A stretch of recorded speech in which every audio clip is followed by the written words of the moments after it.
Today I wanted to talk about some of the most dementedly intelligent beings in all of Warhammer 40K, starting off with the Archons. The Archons of the Drukhari Cabal are the true lords of Kamara. They sit at the apex of the Dark Eldar hierarchy that controls the Dark City, and the labyrinthian realm of the Drukhari portion of the Webway. Archons tend to be the tallest and most elegant of their species. Their alabaster skin is corpse-like in appearance, for there is no true sunlight within their shadowy realms. Their athletic physiques are lined with whipcord muscle, honed and enhanced until they are superior to even that of their craft-world cousins. They stride through the fires of battle with the confidence and poise of a demigod, but their magnificence is only skin-deep. Viewed with witch sight, Dark Eldar are repugnant monsters. The flesh of their soulless selves is gnarled and cadaverous, while their eyes glow with an icy and maleficent hatred for all living things. Each one of these dark leaders is a potent foe on the battlefield, but he has attained his position not merely through martial prowess in the art of war and violence, but through consistently emerging as the victor in the most difficult game of all, the Byzantine intrigues that govern all things in the heart of the Dark City. Only the most insidious survive long enough to kill their way to the top. In both word and deed, each Archon is as poisonous as a serpent. Their minds are labyrinthian as the darkest reaches of the Webway. Such traits are necessary, for to sit at the very peak of power is to make oneself a prominent target indeed. Though every Archon is a conceited megalomaniac, convinced of his own mental and physical superiority over all other beings, he will retain his position as an overlord of Kamara for only as long as he could stave off the endless coups and assassination attempts of his rivals, enemies, and his own Drakon lieutenants. One false move in the upper echelons of the Dark City is always inevitably fatal.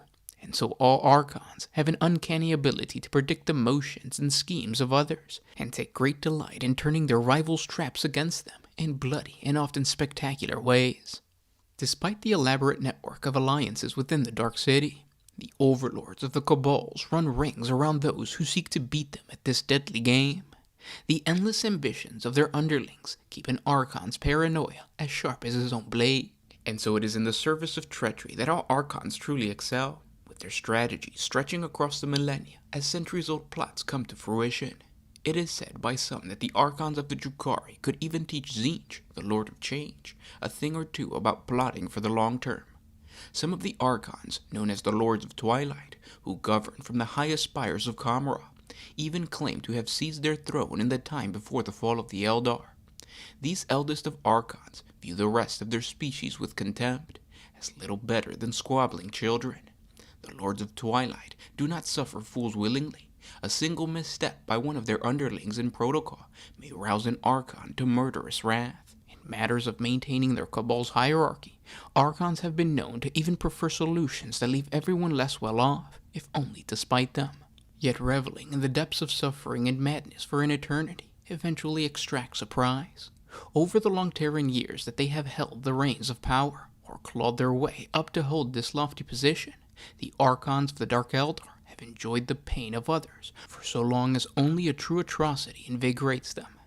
Archons regularly lead full-scale planetary raids for their Cabals, as drinking in the agony of an entire planet is the only way they can regenerate themselves. Thousands of slaves must be sacrificed for the eldest Archons every single night, and this still may not be enough to make the oldest and most corrupt look youthful once more. As a result, Eldar Archons usually cover their black-veined faces with masks. Some Archons' masks are stylized and beautiful. Others are bloody, alien, and terrible, fashioned from the flayed flesh of their rivals' faces. When the time comes for battle, an Archon will first stop at the Weapons Museum, savoring the process of selecting which of the baleful technologies of the Dark City, a soul trap, agonizers, or shadow fields, he will use to visit terror and pain upon the unwitting. Some Archons choose a different array of armaments for each engagement, indulging in the variety at their disposal. Others have used the same tool of slaughter for years, decades, or even centuries, and continually find new ways to induce suffering with their favorite implements. Almost all Archons surround themselves with a court of favored retainers, pets, and bodyguards, from the looming serpentine mercenaries known as slits, to packs of drooling, fang-mauled orgulls from the haunted pyramids of Dome. Such a retinue can be as varied as the tools in the Overlord's torture chamber. Currently the most powerful Archon is Supreme Overlord Azurveil Vect, He is the ruler of the Cabal of the Black Heart, the oldest and greatest of his kind. It was Vect who rose from his mundane life as a young warrior slave to bring the old order of the Dark Eldar nobility crashing down and instituted the Kabbalite system. So complete is Vect's stranglehold upon Kamara that none of these highly placed subordinate archons dare challenge the Overlord's supremacy in anything but the most private dreams or fantasies. Even then, they do so with caution, for it is said that Vect knows well the scent of treachery and reads the minds of lesser mortals like an open book. Vect has also come the closest to fulfilling every archon's greatest desire, to become one of the Dark Muses. Now, we can't talk about dementedly intelligent beings without talking about someone from the Adeptus mechanicus.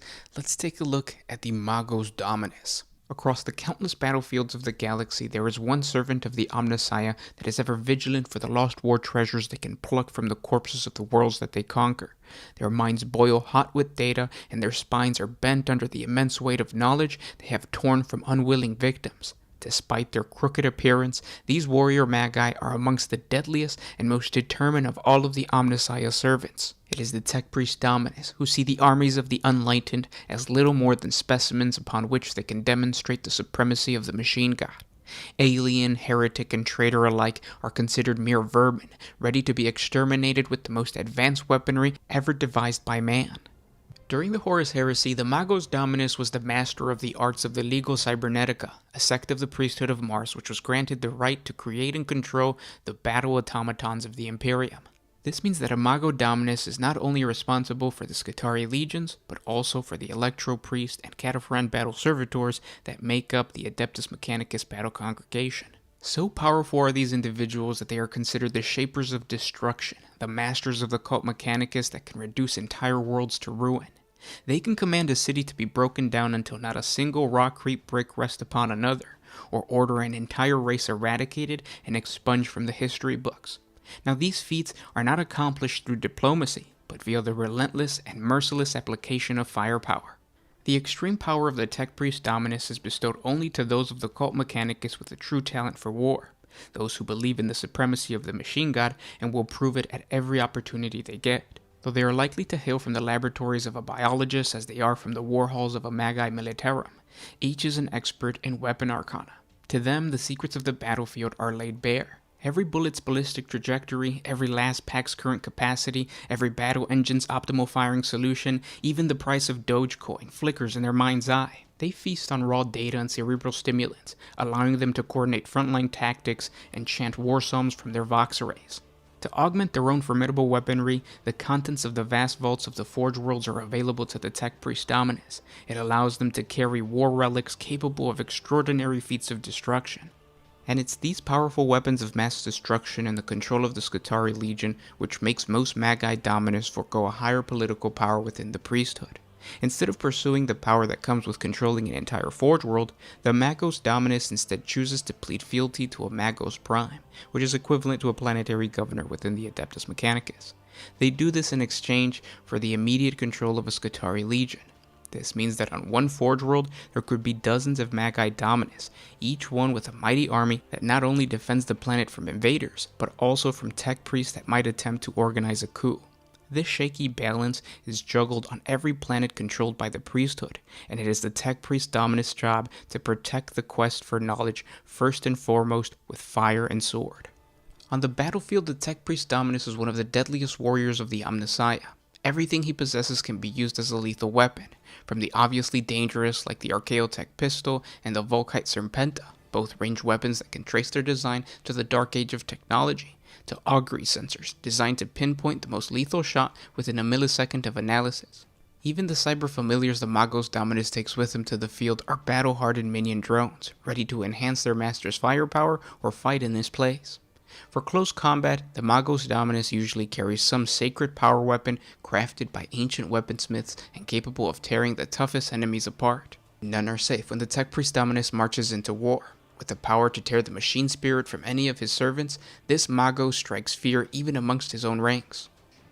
Now let's move on to another dementedly intelligent race, which is the Necrons, but specifically a character named Orikan the Diviner. In the 40K universe, divination, or the ability to peer into the future, is a well-established practice amongst the psychically powerful races. Seers, librarians, even weird boys have the ability to gain knowledge of future events, all thanks to their warp powers. But when it comes to the Necrons, these undead warriors have no psychic powers like the other races in the galaxy. Instead, it falls to the Necron chronomancers and astromancers. These are types of Necron cryptechs or engineers that are using their highly advanced knowledge of science and technology to manipulate the universe's fundamental forces and decipher future events with just as much accuracy as any psyker. And the most powerful and infamous of these chronomancers is Orikan the Diviner. Orikan possesses a vast swath of arcane sciences that allow him to calculate future events from the patterns of the stars. He has held on to this seemingly magical power for nearly 60 million years. Orikan was the primary astromancer of the ancient Necron-tier empire. This is before they were even Necrons. His powers were reserved for the ruling Triarch, making him one of the Silent King's most trusted advisors. Unfortunately, his counsel was ignored when it mattered most. During the War in Heaven, Orikan foresaw the disaster of the biotransference process. He knew that every Necron-tier would lose their soul in exchange for immortality. He was the only member of the Silent King's court to oppose the Catan known as the Deceiver's proposal. When the bargain was struck and the Necron-tier entered the massive furnaces, Orikan submitted himself to the same process. He became one of the undying Necrons, giving up his soul in solidarity with his people. Inside his new android body of living metal, Orikan's already reality-bending powers have only expanded, being freed from the limitations of his old decaying flesh. So grand are his powers that he knew of the fall of the Eldar, the rise of man, the Horus Heresy, even the coming of the Tyranids many thousands of Terran years before they came to pass. Through careful study and scrutiny, Orikan can even divine lesser occurrences, like the movement of fleets, the destinies of individuals, even the strategies undertaken by campaigning armies. These events, not important enough to reshape the galaxy, but the foreknowledge of which can dramatically change the fortunes of the beholder. Though they make use of his laborious studies, few amongst Orikan's peers truly trust him. This is not altogether due to his skills, for all cryptechs are capable of techno-sorceries that completely defy belief.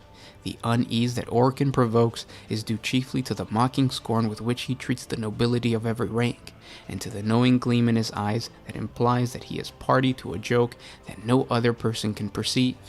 And these overlords would like nothing more than to see Orikan punished for his quiet insolence. However, not only is such a course of action unwise, as the benefits of being able to call upon Orikan's skills greatly outweighs any offense caused by him, it is also entirely impossible.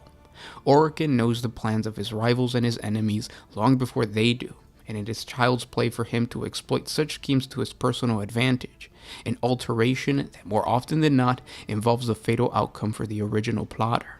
And although his skills are great, Orikan's predictions are not flawless. Unforeseen events can change his calculations, completely wiping out and replacing his prophesized timeline. Warp travel is a consistent aggravation, as its chaotic flow seems to delight in defying his predictions. Under such circumstances, in order to preserve his plans and reputation, Orikan is forced to employ a closely guarded set of chronomantic abilities. His mastery over the flow of time is such that he could actually walk backwards into his own past. He emerges at a point from which he can set his prophesized version of the future back on track, normally by having the interfering factor destroyed in some manner. These skills are limited, however, and he can't travel back in time as he pleases. An example of these powers in action occurred during the Helios 6 incident, when the Imperial Navy dockyards of Helios 6 should have never survived the onset of Walk's Skullcracker, and they did so only by the inconvenient interruption of the meddlesome Silver Skull 4th Company. But by retroactively arranging for the Space Marines to be ambushed and nearly wiped out by the Necron forces some solar weeks earlier, Orikan ensured that the destruction of Helios 6 ultimately occurred as first foreseen. Thus were the Necrons able to reclaim much of the surrounding sector, but more importantly, Orikan's reputation was kept intact. However, Orikan has learned not to manipulate events like this so often, for in his meddling, it can birth all manner of unforeseen events. As a direct result of Helios 6, no less than 5 Space Marine chapters, including the Death Spectres, the Howling Griffins, and the remainder of the Silver Skulls, descended upon the Lazar system to take revenge, utterly destroying the tomb world from whence Orikan's original commission had come from. In this case, Orikan's culpability in the disaster remains a secret, but it could have easily gone otherwise. Orikan takes great care to keep his machinations hidden from his peers. Though chronomancy is a science practiced by many cryptechs, no other is remotely capable of Orikan's feat, something that would increase 100-fold the suspicion in which he is held. And suspicion is the last thing Orikan needs at this moment, for 1,000 millennia of planning and preparation is about to come to fruition, for once the stars are in a proper alignment, Orikan will finally embrace his true destiny. Now I want to talk about the Tau Empire on this list, however I don't want to just cover the ethereal because I've done that in another deep dive. What I wanted to do is cover the Tau aircast. When we listen to or read the lore of the Tau Empire, it's easy for us to think of what the Xeno race looks like because of the miniature line and the great artwork that has been established. But what most of us picture in our minds is actually only a very specific sub-faction of the entire race. In fact, the Tau Empire is made up of 5 distinct sub-races, each one of which is biologically very different than each other. We are familiar with the short, stocky Tau that make up the Firecast, and also the tall and elegant Tau that are referred to as ethereals. But one of the most elusive sub-races in the entire Empire are the Tau that make up the Aircast. The Tau Aircast has always been the most physically different and specialized subclass of the entire race. Even when the species was nothing more than a bunch of primitive tribesmen warring amongst each other and struggling to survive on their homeworld of Tau, the Aircast stood out as almost a completely different species. They had long, gangling limbs that stretched them high above the rest of their peers, and they possessed membranous wings, which allowed them to glide on the changing air currents of the planet. After the unification of the species by the ethereals, they played a vital role as a messenger for the greater good. Fast forward to today's era, and they still have the vestigial remains of these membrane-like wings that once helped them fly in the sky, but are now the warriors in charge of piloting the merchant and Tau protection fleets of the Empire. And as soon as the Tau Empire left their homeworld and began to explore the cosmos, the Aircast made space their permanent home. And throughout the many years of adapting to this lifestyle of zero gravity, and maybe even because of selective breeding, the Aircast developed long, hollowed bones that made it easier for them to maneuver through their ships, but also altered their bodies to be even taller and stranger looking than the rest of their brethren. At this point, the Aircast has lost so much bone density and muscle mass that they struggle to live on any sort of environment with significant gravitic pressure. Because of this, they have become the least encountered of the Tau caste, even amongst their own kind, earning them the nickname of the Invisible Caste. However, despite this enigmatic lifestyle, the Aircast is vital to everyday life for the greater good. Without them, the transportation of goods and services would fall apart, and their strict and well-organized economy would crumble. And because of how important the protection of these merchant ships became, the Aircast inevitably developed into a heavily armed and armored fleet. They quickly learned how to defend themselves from the many pirates and hostile aliens that traveled the stars and refused to accept the teachings of the greater good. The first major defeat and a wake-up call came during the Damocles Gulf Crusade, when the vessels of the Aircast were outgunned and lacked the needed maneuverability to defeat the Imperial Navy. At that point, the entire Aircast had an overhaul that was sanctioned by the Ethereals. Tau High Command ordered a major program of research and development which initiated a massive naval construction program known as the Core Orvesh Initiative. The initiative would develop new starships designed solely for military use, built with the newest Tau technology, and constructed around the tactical perimeters informed by the costly losses already taken in battle. Thus, the Tau Protection Fleet became a military organization with the goal of total air superiority. Since then, teams of Aircast combat craft sweep through the skies of almost every single battlefield the Firecast fights upon. Fighter and bomber teams are fully integrated into the combat strategies of the Tau military, coordinated centrally by coalition-level command elements and working in perfect concert with the ground forces of the Firecast. Their efforts ensure that the ground-based cadres can maneuver freely, pursuing their own objectives without fear of attack from on high. Now nearly all of the Tau campaigns begin with a massive Aircast combat deployment. Each team of fighters or bombers is tasked with achieving specific objectives, and they are provided with ample support to achieve their goals in optimal time. Teams of Razor Shark strike fighters switch between high-altitude dogfights and ground attack runs, fearlessly scouring the skies of monstrous beasts or obliterating the war engines of the enemy. While these Razor Shark teams eliminate priority threats, whole contingents of Sunshark bombers plunge low to perform daring bombing runs against key enemy installations. Airfields, generators, flak batteries, and command assets are pounded into submissions by energized ordnances to pave the way for a full-fledged ground assault by the Firecast. Now aircast pilots have become the most respected and feared air combatants on any battlefield. They display incredible selflessness, braving unbelievable odds to destroy their targets. They will gladly glide between the building-sized tendrils of a Tyranid hive ship or dare the drumming fire of a Space Marine hunter squadron, stoically accepting their casualties as a sacrifice to the greater good. Although confined to their flying machines and orbital platforms, an aircast pilot willingly lays his life on the line for the survival of the rest of the Empire. Still, the Tau do not believe in selfless martyrdom. Their air groups never commit without a coherent plan and a clear target, and they quickly pull out if it becomes apparent that no amount of determination or technology is going to win them the day. Such judgments are left up to the pilots themselves, Tau commanders relying upon the experience and wisdom of their flight crew in the field. Such trust is well placed. The pilots of the aircast are born into this role, biologically adapted to flight thanks to their willowy frames. And when not in battle, the aircast resides in massive floating fortresses called Tashiro. These fortress stations are positioned in deep space between their subworlds and have enough thrust to maintain a permanent position resisting any gravitational drift. They also vary in size, with some being so large that they are considered orbital cities, permanent habitats for the aircast.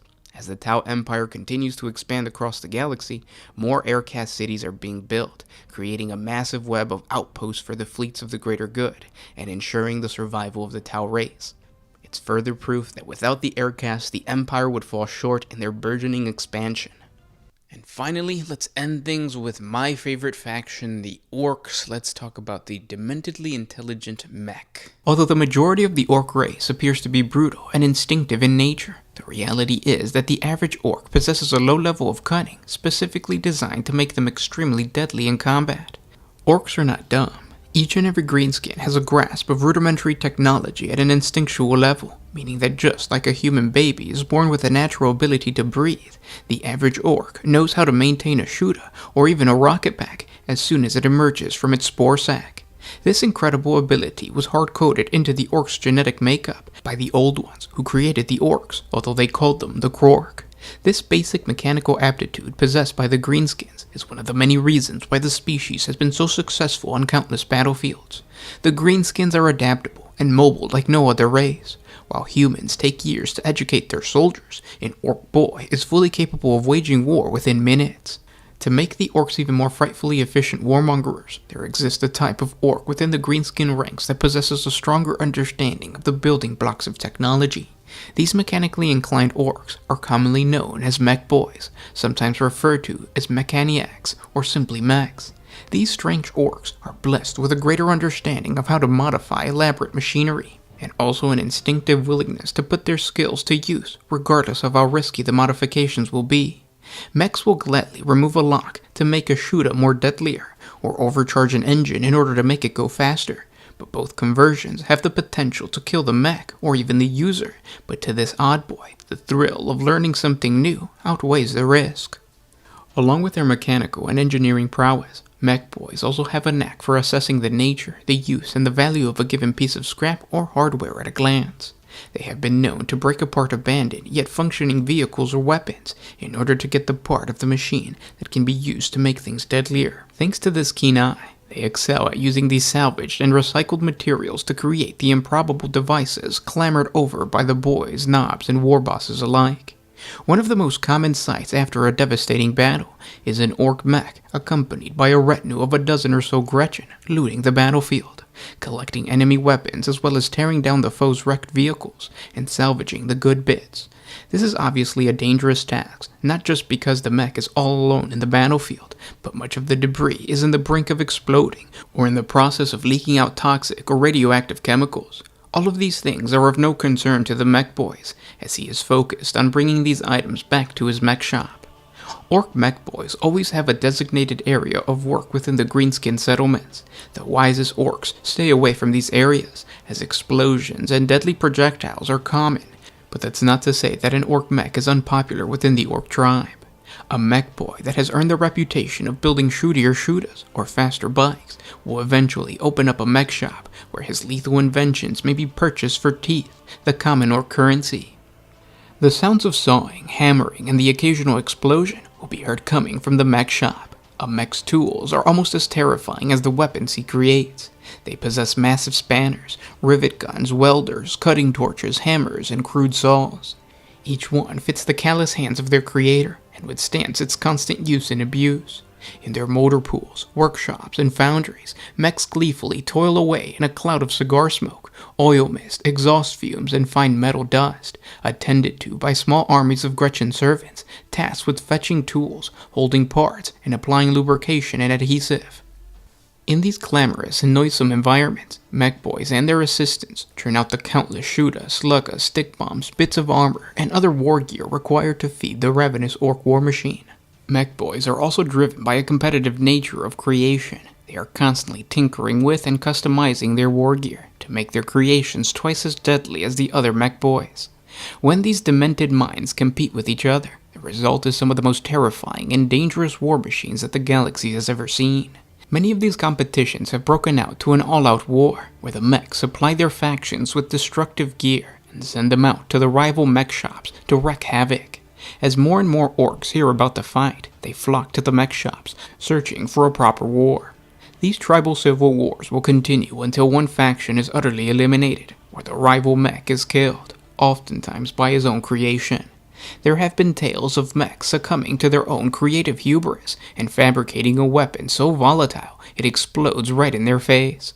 Another one of these stories is how a mech entombed his Gretchen servants inside the chassis of Killikans, only to have the army of walkers turn on the abusive mech and tear him apart limb from limb. Sadly, because of this infighting, the majority of new orc technology will never be seen by the Imperium or any other race of the galaxy.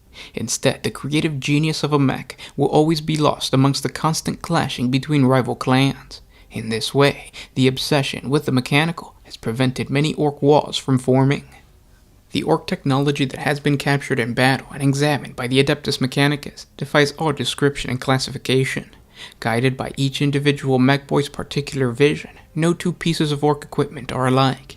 They show no signs of standardization or mass production, and vary so widely in their construction, design, and makeup as to make each piece of equipment essentially unique. As far as any of the learned magos of the priesthood of Mars can determine, the only commonality amongst the orc technology is that every shoota, truck, lava, and suit of mega armor seems to be nothing more than a random collection of scrap parts, gubbins, and metal plates patched together in a random fashion that simply should not function as advanced technology. And yet somehow the orcs' ramshackle vehicles run. Their terrifyingly crude flyers stay in the air despite lacking any kind of aerodynamic qualities, and their weapons fire shattering bursts of slugs or disgorge gouts of flame, plasma, or other types of energy, despite being seemingly nothing more than a collection of flammable junk. Because of these absurd qualities of orc technology, the mekboyz are a crucial part of any proper war. An orc mech is one of those odd boys that will always find a place within an orc clan or tribe. Their position within the hierarchy of orc society is also very unique. While mechs still follow the traditional values of might makes right, for many mekboyz, the value of their skills outweighs their prowess on the battlefield. This doesn't mean that an orc mech is weak compared to other orcs. Mekboyz have to be tough in order to secure their creations. If a loudmouth orc enters a mech shop thinking he can steal the best weapon, he will more than likely get a buzzsaw to the throat, or be zapped to dust by a mech's custom Mega Blaster. However, every now and then a slightly cunning orc knob or boss will realize that it's better to protect the mech from other orcs and allow him to keep creating deadlier weapons for the clan, rather than stomping his throat for one measly custom shoota. This is why mekboyz, or even whole teams of mechs, fall under the protection of a war boss and accompany them into battle, making sure to repair any broken pieces from their warlord's favorite battle wagon, while simultaneously profiting from the best loot after the boss has had his fun. Teams of mekboyz have always been reported fighting alongside the deadliest orc walls. A wise orc warlord will always have his odd boys creating terrifying vehicles, artillery pieces, and weapons common to an orc army. Mekboyz are also in charge of securing resource lines and tapping into stolen energy grids as the green tide stomps across a planet. Mechs will often improve resource extractions for most worlds, as they know exactly what to tear down in order to drill for more oil or novocharge a power plant. Unfortunately for the world, the fuel will most likely go to killing the previous inhabitants, and since the orcs care little about protecting the environment, the ecosystem will soon collapse. At some point, every mekboy will get tired of following orders and test the war boss's might. That war boss that can't put a mech boy in place with a proper beating will give rise to a big mech. These big mechs secure their place as new bosses after striking down any knob still loyal to the old regime. Like all other orcs, a big mech will get much bigger and stronger than a normal boy, and will boss around a retinue of not only Gretchen, but lower ranking mech boys. These teams of mechs will build bigger and shootier technology, like Gorkanauts and Morkanauts, as well as the lethal Stompas. They will either lead their own walls, or sell their skills to other clans. Orc speed freaks are always willing to hire a big mech who promises to make faster smoke-belching contraptions. The Evil Sun's clan always has at least a couple of mech tribes to satisfy their need for speed. Members of the Bad Moon clan will always toss their teeth towards a wandering band of mechs in exchange for snazzier guns. And the Dead Skull clans always welcome these traveling mechs, selling their latest stolen loot. Every single interaction will result in conflict for the big mech, but if he's tough enough, eventually the big mech will rally enough orcs from different clans under his banner. These mechs are known as mech bosses, and instead of leading a team of mechs into battle, they will launch entire earth-breaking walls. These mech boss armies will look very similar to regular orc walls. That is until the boss's personal retinue of mega-armored knobs, death dreads, and cyborg orcs tear through the battlefield. The mech guns that accompany a mech boss can even rival the firepower of the Tau Empire, because half the time they're stolen from the Tau Firecast. And then there's the mech boss himself, which is usually a towering green skin covered in armor plating and showing off his latest inventions, augmented with kill saws, power claws, shock attack guns, custom force fields, and so much more. These monstrosities even shadow the mega dreads on the battlefield. The most infamous of all the mechboy weapons is the shock attack gun, a bizarre device capable of opening a hole in the very fabric of space-time. This awesome power is used not to advance science or to revolutionize travel, but to fire warp-crazed snotlings into the enemy. This strange creation is a great example of how deeply the mech's affinity for technology runs, but also how rubbish they are at using it for anything other than short-sighted destruction. The shock attack gun works by projecting a narrow force field tunnel through a small portion of the warp. How it manages this is a mystery to anyone other than its creator, but the destructive potential of such a technological monster is considerable. The entrance to this tunnel opens up at the front of the gun, and the exit point is created wherever the operator aims it. It is possible, in fact encouraged, for living creatures to travel down the tunnel and leave at the exit point. Unfortunately, it is fairly common for the complex device to fail, resulting in the messy death of those inside as the field implodes. Even if the field does maintain its integrity, the journey through the tunnel is extremely disturbing, for those within are surrounded on all sides by the horrific demonic creatures of the living warp. Orcs are not exactly afraid of demonic creatures, but find them unnatural in the nastiest possible way. Consequently, no orc in his right mind would go into the tunnel created by a shock attack gun.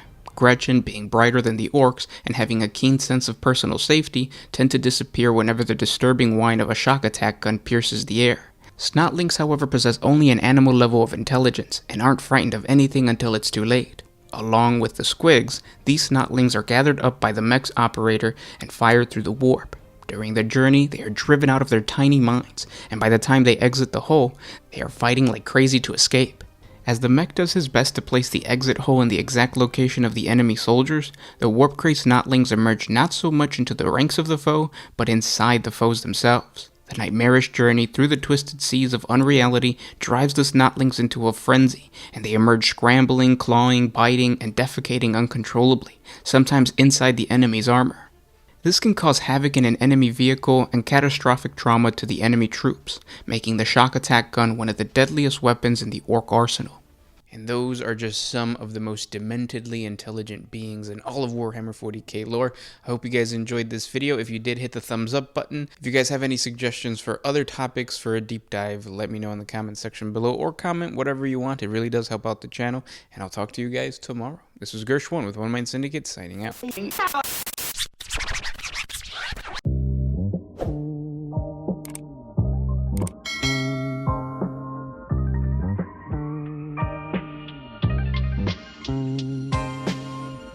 Always used to put my freedom first in any situation.